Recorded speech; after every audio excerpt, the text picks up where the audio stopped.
250878 e conheça todas as soluções inteligentes que oferecemos. Proteus, qualidade reconhecida e certificada ISO 9001-2015. 8h20. Folha no ar. Primeira edição continua. Temos a presença de hoje para o nosso ouvinte que está chegando agora, do presidente do Sindicato dos Médicos de Campos, José Roberto Crespo, Arnaldo Neto. Arnaldo, vamos entrar nessa que foi a controvérsia da semana passada, né? Isso. Antes da gente entrar, Marcos, eu queria fazer uma pergunta a você. Você repassou, doutor José Roberto, as perguntas do grupo do WhatsApp? Não, ainda não. Tá, então antes da gente entrar nas perguntas do WhatsApp, só vou fazer uma pergunta do José Roberto. A gente entra no WhatsApp e entra na farra dos guardanapos, meu Deus do céu. Na farra dos atestados.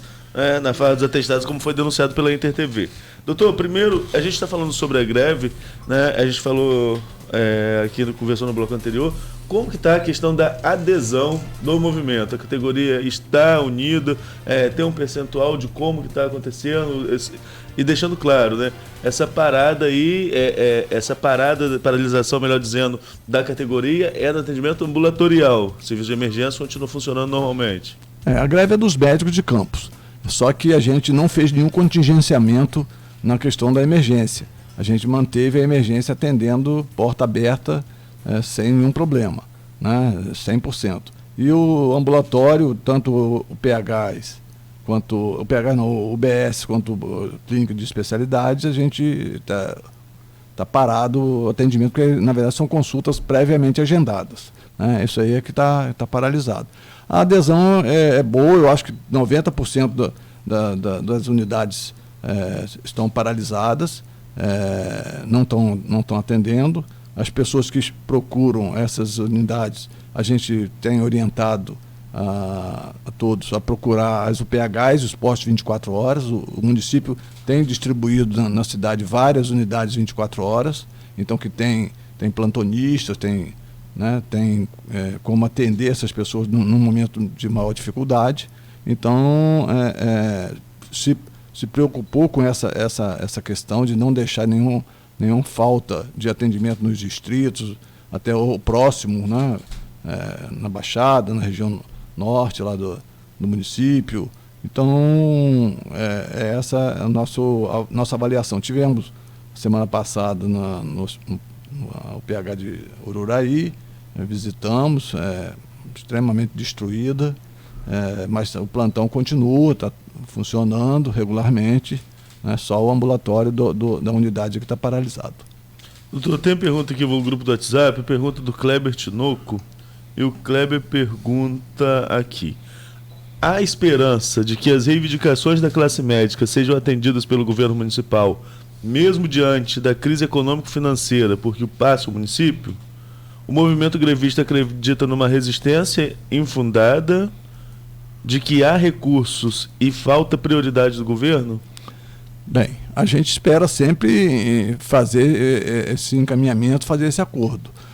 Nós queríamos deixar claro o seguinte: o orçamento com o servidor, de uma forma geral, ele está estanque há 5 anos, não tem aumento, nem a reposição da inflação está sendo colocado. Então, os governos passado e esse governo têm o mesmo valor do custo do servidor. E, claro, esse governo caiu muito o repasse de ROIs e tudo mais, mas o servidor não é a causa da situação, né? Porque o servidor está parado, não tem aumento salarial, não tem reposição nem da inflação. Então, você aumenta a luz, aumenta a água, aumentou o IPTU, aumentou o ISS, mas o salário dos funcionários, dos servidores do município de Campos, estão paralisados, sem aumento nenhum. A gente sempre espera, e é essa a nossa luta, por isso nós fizemos esse caminho também na Câmara, de que o diálogo seja reaberto e que o município tenha essa sensibilidade, porque os postos eles estão totalmente destruídos, totalmente incompatíveis com a qualidade do atendimento, né, com a estrutura. Então, o paciente que chega, eu estava falando antes aqui, mofo, reboco caído, iluminação com fio solto nos consultórios, cama, cadeira, maca, tudo destruído. Então, essa estrutura mínima teria que ser colocada, teria que ser feita. Existe aí, parece, como o secretário sempre fala, emenda parlamentar de imóveis, mas a gente não vê. Você vai no PU Guarulhos, PU Saldanha Marim, você tem cadeira nova, tem mesa nova? Não tem. Então, vai então, onde estão esses móveis, esse mobiliário que chegou, né? Então, são essas dificuldades que a gente está vendo. Doutor, aqui, o Maurício Furel Batista, bom dia. Não é de hoje que o CREMERGE encontra vários problemas estruturais na área de saúde, de modo que está ruim, segundo o doutor, com a queda dos royalties, seja qualquer prefeito eleito, a tendência é piorar. Quais as medidas serão tomadas pelos médicos? Então, a medida que a gente chegou no extremo, que é a greve. Essa é a dificuldade. A gente gostaria que o gestor ele tivesse essa sensibilidade em relação à saúde, à educação, que são os pilares de qualquer estrutura de um município, né? Transporte, mas a saúde ela está destruída de forma, vamos dizer assim, gradativa, vem sendo destruída de forma gradativa. Eu não sei se há um desmonte tendencioso para você terceirizar, para você entregar para a iniciativa privada, não sei. Eu sou da opinião em que o serviço público ele é sempre o melhor caminho. Nós hoje estamos na crise, como se diz. O município de Campos não tem um trator, não tem um caminhão, não tem uma máquina. É tudo terceirizado, não tem uma ambulância, não tem nada. Então, se você tivesse uma máquina, um trator, uma fábrica de asfalto, como já teve, você taparia todos os seus buracos da rua com seus próprios funcionários, com sua própria estrutura mínima. Quer dizer, depende sempre do terceirizado, está sempre na mão de comprando serviço. É mais barato. Onde é mais barato? Isso aí, para mim, é uma coisa fantástica. Na hora do sufoco, ele pega o servidor. Entendeu? Então, por que você não ter uma estrutura mínima na sua cidade? Em que você trocaria suas lâmpadas, taparia seus buracos, reformaria suas unidades com seus próprios funcionários. Então, isso já existiu em Campos. Será que era tão caro? Claro que não. Na verdade, é a política da terceirização, que acho que é o melhor caminho. E não é, na verdade, não é isso. Eu sou dessa opinião. Eu acho que, por mais que você terceirize, o servidor, se você criar o compromisso com ele e criar a responsabilidade que ele tem e colocar nele o seu compromisso social, ele vai dar conta. Agora você tem que dar a estrutura para ele trabalhar. Eu posso colocar uma perguntinha, Arnaldo? Só para não... tem tantas perguntas interessantes aqui no grupo, mas essa filosofia da terceirização, ela não vai muito de encontro a problema de campanha eleitoral, de faturamento para campanha, compromissos. Não estou dizendo que mas isso não pode abrir as portas para esse tipo de pensamento, esse tipo de sugestão? Essa sempre é a nossa luta, Marco Antônio. A gente sabe que eu acho que a coisa está piorando por conta disso. Porque a empresa, quando ela vê que ela não recebe, ela abandona. Na reunião de quarta-feira nós tivemos uma denúncia. O ultrassom do São José é um ultrassom terceirizado. A empresa estava sem receber, ela tirou o ultrassom, levou o aparelho embora.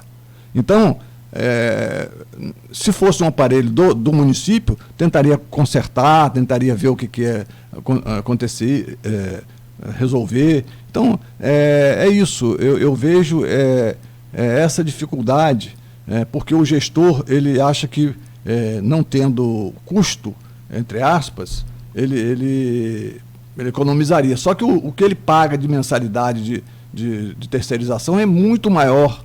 é muito mais caro do que o funcionário. Porque o funcionário você enquadra, você chama atenção, se ele não tem coisa, você faz um PAD para ele, você chama ele na sala e coloca, rapaz, aqui, ó, o seu caminho é esse aqui. Entendeu? Então, desde que você crie esse compromisso com a estrutura pública, as pessoas vão caminhar.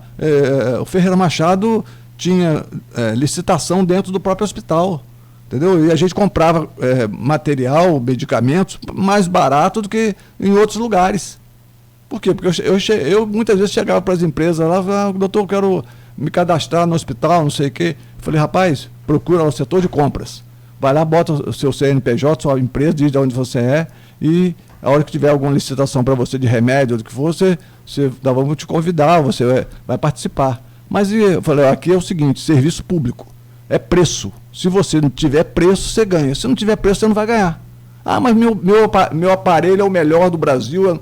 É preço, rapaz, é preço. O aparelho do outro também é o melhor do Brasil. Então, aqui é o serviço público. Aqui só que a gente vai comprar um caminhão de fralda, um caminhão de gases, 10 caminhões de gases. Você vai vender para o outro hospital uma carrocinha. Aqui nós vamos comprar 10 caminhões. Então, você vai ganhar no volume. E a gente comprou materiais, medicamentos com preço excelente. A nível de Albert Einstein, a nível de Hospital das Clínicas, no mesmo preço desse pessoal. Doutor, tem uma pergunta aqui do odontólogo e vereador de Campos, Ivan Machado. Doutor Ivan pergunta: em 1987, participamos da denominada greve dos médicos e dentistas, que durou 6 meses. A intransigência do governo também foi causa de tão prolongada greve.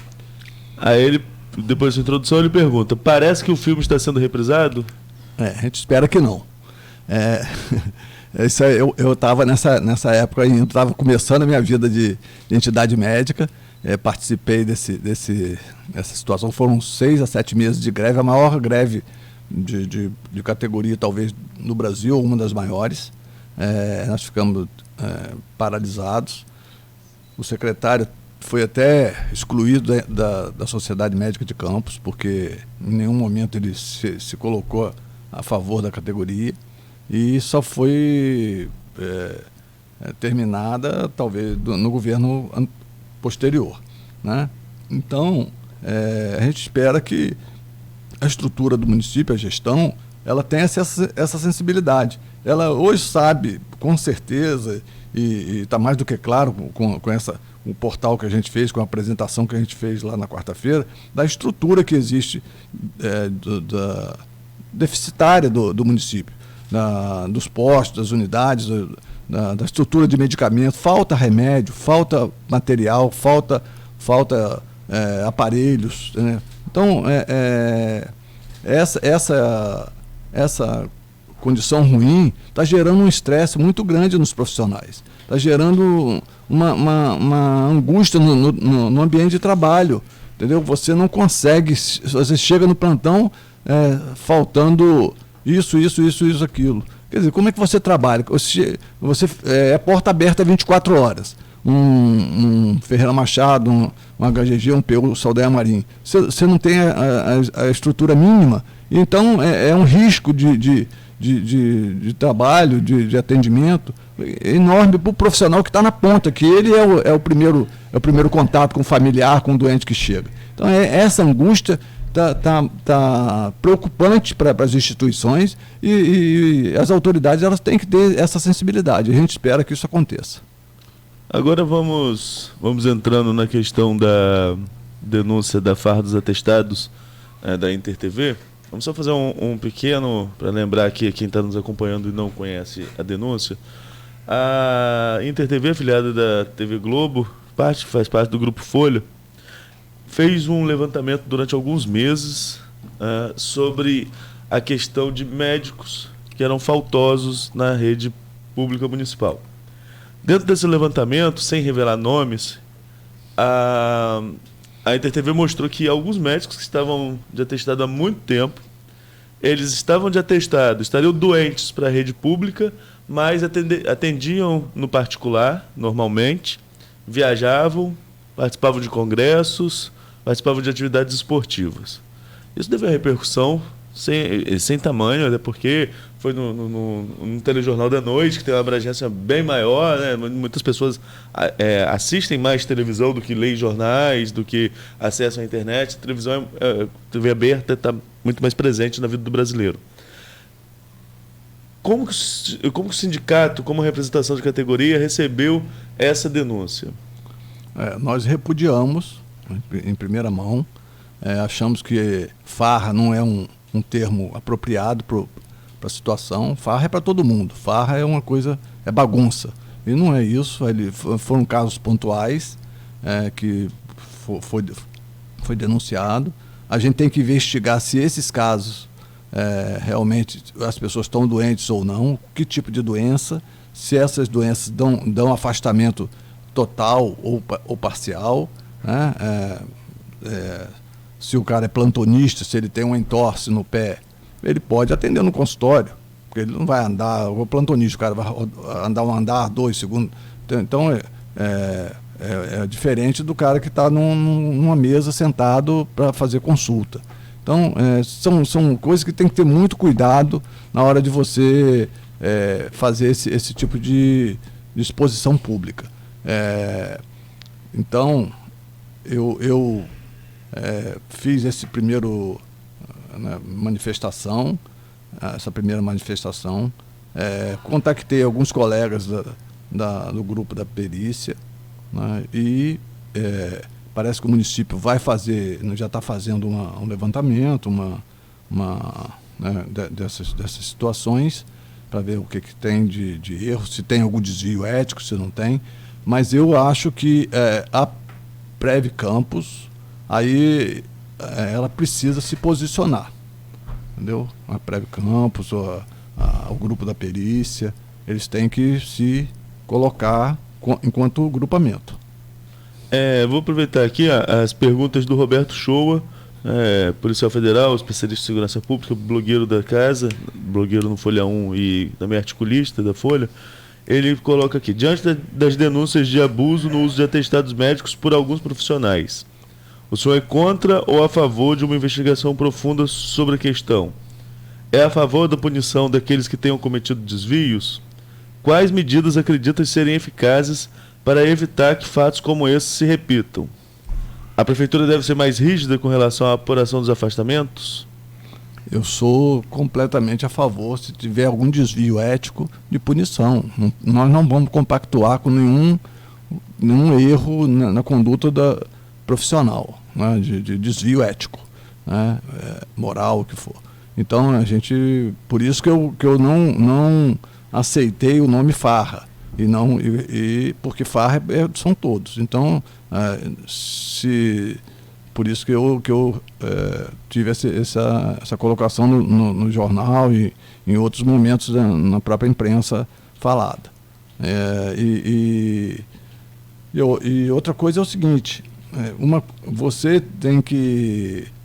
Foi uma coisa direcionada, né, médicos. Só que a gente precisa, se for uma coisa que você vai fazer justiça, vamos ver qual é o percentual de outras profissões que tem atestado, né? Então, será que o médico é o maior fornecedor de atestado na rede pública? Ou o maior usuário de atestado na rede pública? O seu profissional de saúde, médico, é o maior? Então essas coisas têm que ser muito, muito bem, para você não denegrir uma categoria, um grupamento, num percentual que é muito menor do que muitas outras. Então, até porque na história do sujeito que rouba um relógio e entrega, o que compra o produto roubado é tão culpado quanto o que faz. Sim. E, no caso, quem dá o atestado e quem recebe, se não for correto, né? O que eu soube, na verdade, é o seguinte: a perícia, você passa por vários peritos, né? Você tem uma doença, uma patologia, em que você tem um afastamento durante X períodos. Aí, no segundo momento, você passa por um outro profissional. E, se você precisa de mais tempo, você já vai para uma junta médica. Então, você sofre vários tipos de filtros, vamos dizer assim. Então, é por isso que eu falo que, se não há nenhum problema, né, gerencial, estrutural dentro do grupamento, é preciso que eles se coloquem, né, para poder afastar qualquer, vamos dizer assim, qualquer desconfiança, entre aspas. Só lembrando, doutor, hoje saiu no Diário Oficial a portaria 144 de 2020, que regulamenta a apresentação de atestados médicos e odontológicos pelos servidores públicos da administração direta e indireta, autarquias do município de Campos e da outras providências. Eu não li ainda, eu baixei o Diário Oficial na madrugada, como falei que o senhor fui dormir um pouco tarde, eu baixei por volta das 3 horas da manhã, mas o decreto é grande, mas houve uma mudança, né? Então, uma reação da prefeitura acabou já, pelo menos uma das reações acabou acontecendo do Prev Campos. Mas, e entre a categoria, entre os médicos, como que isso repercutiu? Porque é um momento delicado também, por mais que seja uma denúncia, como eu falei, a denúncia foi feita pela InterTV, mas em um momento delicado, os médicos de greve, a saúde pública não é mil maravilhas em lugar nenhum, e aqui a gente passa por diversos problemas que eu vi o senhor relatando aqui algumas vezes. Então, médicos em greve, saúde não sendo uma das melhores do mundo, e aparecer que existem profissionais com uma conduta, segundo a matéria, uma conduta nada ética, de usar atestado médico para ficar afastado e viajar, e participar de congresso, enfim, como eu relatei aqui, isso causa uma repercussão muito ruim perante a população. E dentro da categoria, como foi isso? Não, foi uma reação também de surpresa, como toda a sociedade teve, porque a gente sabe que o grupamento que está lá trabalhando na perícia são profissionais renomados na cidade, né, com serviços prestados, que tem uma conduta até então, que eu acredito, ilibadas. Então, o que a gente precisa é levantar todos esses dados, o que foi, né, colocado na mídia, mas também, Arnaldo, é importante, e aí eu gostaria que se amanhã toda essa situação fosse comprovadamente, em que os profissionais que estão lá afastados estejam realmente com problemas de saúde graves, que da mesma forma a imprensa desse o mesmo espaço e a mesma repercussão que foi dada. E eu tenho hoje informações de que alguns desses colegas estão realmente doentes, com patologias importantes. Então, por isso que eu falei, tem que ter muito cuidado nessa coisa, porque a exposição foi extremamente forte, danosa, que repercutiu negativamente. Ao mesmo tempo, o município, ele precisa, portaria só não resolve. O município tem que dizer, não, doutor João da Silva está doente realmente e ele está afastado por sine die, vai ser aposentado, vai ser não cabe essa denúncia. Doutora Maria de Souza está doente, não cabe essa denúncia. Então, porque, na verdade, se a gente for pensar concretamente, a denúncia foi feita sem nome, mas todo mundo sabe quem é. Porque aquilo foi, da minha concepção, foi uma coisa direcionada. Porque, por exemplo, se você vai no Facebook das pessoas, então não tem a foto da pessoa, mas tem um parente, um amigo, não sei o quê, uma festa, alguma coisa nesse sentido. Então, foi direcionado, uma coisa bem pontual. O que precisa também estar claro é o seguinte: qual é o percentual de médicos que dá atestado da cidade,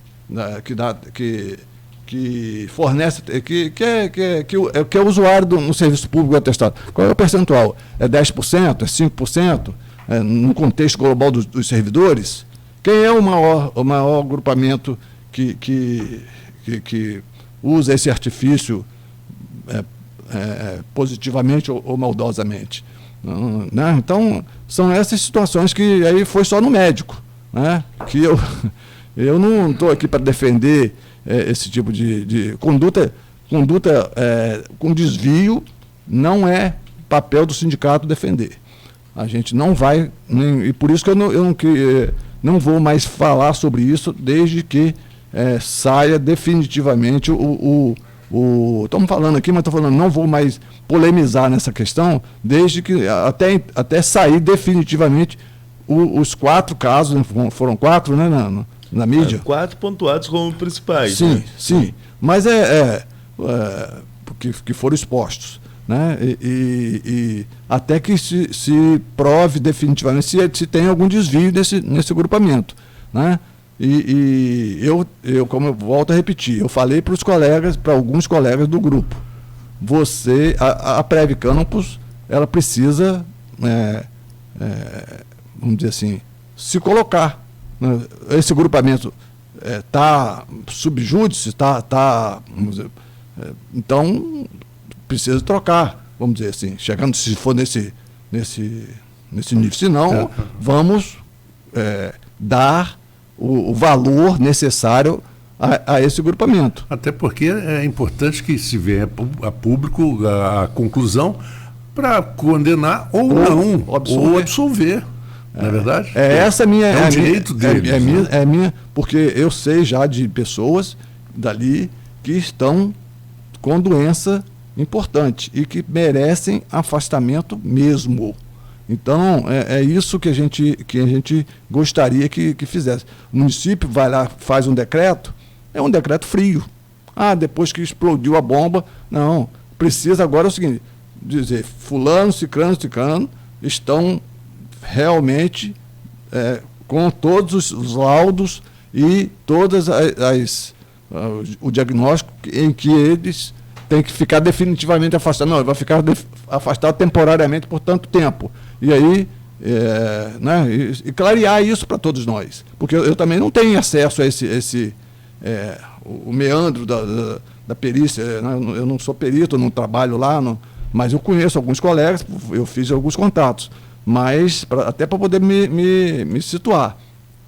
Mas é uma situação em que precisa o município e aí a gerência da Prev Campus também colocar uma posição. Doutor, a gente está chegando no final do bate-papo. Se o Marco tem alguma pergunta ainda com relação a essa questão dos atestados? Não, isso está bem. Inclusive, no nosso grupo também, já praticamente as perguntas mais importantes eram essas, né, Arnaldo? Sim. Essas. Deixa eu ver aqui, chegou mais um comentário do doutor Ivan Machado. O município está sem um plano de contingência para o caso de coronavírus. Além disso, os UBS sem médicos podem agravar as consequências no caso do surto chegar à nossa cidade. A UBS deve ser o lugar onde as pessoas devem ir preliminarmente, quase que não sai, quando tiverem os primeiros sintomas. Agora tem também, só complementando aqui, ele não fez uma pergunta, fez um comentário, saiu também hoje um decreto aí do município com relação, foi anunciado desde ontem, com relação a essa postura ligada ao possível surto de coronavírus, né? Vocês devem ter comentado aqui no início, né? O presidente da República fez o exame, aquela secretário foto de comunicação deu positivo, o secretário de comunicação esteve com o Donald Trump, presidente dos Estados Unidos, né? Então essa é uma coisa que pode ser muito maior. E tem também a questão que eu queria colocar. Eu acabei de ver as capas dos principais jornais do país e a primeira foto de todos os jornais, assim como a nossa, é essa foto do presidente de máscara, né? Acho que chama muita atenção em uma live nas redes sociais. Estou só fazendo esse pequeno adendo sobre o coronavírus e lembrando que hoje o noticiário gira em torno do resultado do exame do presidente. Acho que é a notícia mais importante do dia, no decorrer do dia. Voltando aqui só às redes sociais, JC Cordeiro pode atender no particular depois de atestado, ele fazendo questionamentos em cima dessa questão dos atestados que a gente colocou. merece afastamento, mas aí pode dar aula numa faculdade de medicina, pode atender no particular depois de afastado. Cumprimentando aquela questão. É caso a caso, tem que ver, né, o que é o problema para saber se ele tem afastamento total ou não. Doutor, a gente está chegando aqui ao finalzinho, já são 8h52 ali no nosso... 8h51, mas tá bom. O horário tá encaixando. Então, a gente tem um assunto só para a gente concluir. A gente está no meio de uma greve, sem sinal de fim dessa greve, né? E o sindicato está com um processo eleitoral aberto. Como que está esse panorama da eleição no sindicato? Então, a gente... o nosso mandato termina em maio, e a gente tem uma legislação que você tem que cumprir. A gente publicou na imprensa, especialmente no jornal de circulação nosso diário, que é o de vocês, o edital da eleição. E a gente está no processo eleitoral, vamos esperar até o final do período de inscrição de chapa,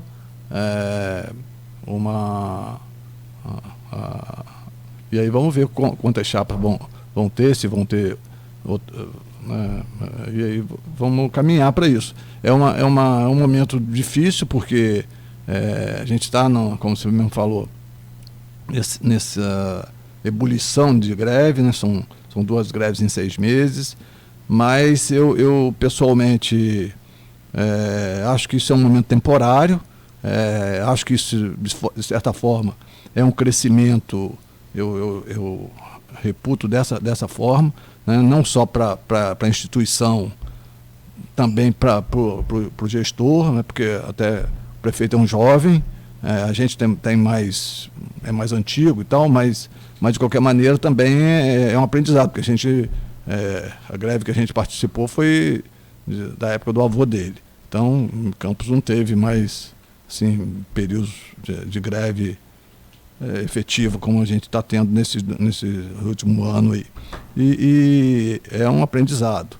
Agora, o que eu sempre coloco é o seguinte: eu tenho um compromisso, né, com a minha categoria, porque eu sou presidente do Sindicato dos Médicos, mas o maior compromisso é com a minha cidade, com a minha população, com o meu munícipe. E se você pode olhar, né, eu sou médico, mas eu tento participar de outras atividades fora da medicina, esporte, atividade religiosa. Então, por quê? Porque eu quero minha cidade sendo o que sempre foi, uma cidade importante no contexto do Fluminense, né? E até nacional, porque você vai fora do estado, se viaja, Campos é sempre uma cidade importante no contexto. E a gente precisa, quer dizer, a gente perdeu, na verdade, 30 anos de royalties jogado praticamente fora.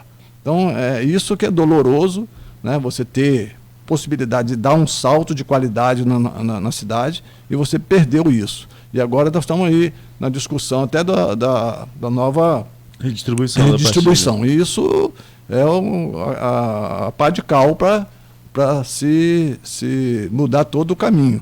E aí é preciso redimensionar os valores da cidade. Aí volta aquela questão que a gente estava discutindo da terceirização. Aí você acha que vai vir empresa para cá terceirizar?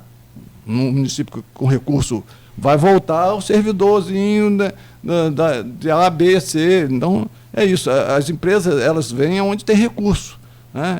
Onde tem dinheiro sobrando. E aí a gente vai ter que voltar a ser, de novo, valorizar as comunidades, os Rotaries, os Lions, as lutas né, de comunidade. É isso. Eu espero que isso retome esses valores que são muito importantes numa cidade como a nossa, que sempre foi assim. A construção da nossa cidade, ela sempre foi assim. Só para terminar, Arnaldo, lembrar o seguinte: eu estava lendo um artigo agora essa semana, em que todas as nossos crescimento, nossos ganhos de vida, é através de lutas. São lutas de grupos, de pessoas, de entidades, né? Para que as pessoas recebam as benesses lá na frente. Então, existem os sacrifícios de muitos. E não dá para a gente, depois de você conseguir ganhos, retroceder, entregar. Como hoje o governo está querendo, não tem uma carteira assinada, não tem mais nada, você trabalha sem nenhum compromisso, né, da instituição com você, é descartável como uma pessoa, uma calça velha. Então, são essas situações que a gente não pode aceitar. Eu acho que e Campos sempre foi uma cidade de luta, né, de grandes autoridades, de grandes pensadores, de grandes políticos, e a gente precisa que isso volte a ser forte no contexto. Isso aí, Arnaldo. Bom final para você, um bom final de semana. Alguma previsão para próxima semana? Na segunda-feira com o Aloysio, né? Ele anunciou aqui ontem, ele falou que na segunda é o Antônio Marcos Papinha. Exatamente. Ex-vereador de Campos, ex-deputado estadual e pré-candidato a prefeito de São Francisco. Exatamente, dando continuidade. Então, quase encerrando São Francisco, a gente entrar em outras cidades também, né? Tem São João da Barra, talvez Macaé, então a gente começando aí a entrar. E agora vai começar a pegar fogo. Agora começa, né? Agora o calendário eleitoral começa a chegar nas datas importantes e aí começa o jogo mesmo, né? E o tabuleiro começa a mexer mesmo. Verdade. Bom fim de semana para você, Arnaldo. Você também. Obrigado, doutor Zé Roberto. Desculpa mais uma vez pelo meu atraso. Você também, Marcos, claro. Imagina. E sobretudo aos ouvintes da Folha FM. E como falei, na próxima semana, o Aloysio vai estar aqui. Espero não ter decepcionado. Nossa, foi muito bem. Porque conhecimento, quem sabe tudo é o Arnaldo. Não sei tudo. Ninguém sabe tudo. A gente vai aprendendo tudo. Exatamente. Muito obrigado, Roberto, muito obrigado, viu? Bom fim de semana a todos. Mais uma vez, obrigado pela oportunidade. Então tá bom. Vamos a um pequeno intervalo e voltamos lá com uma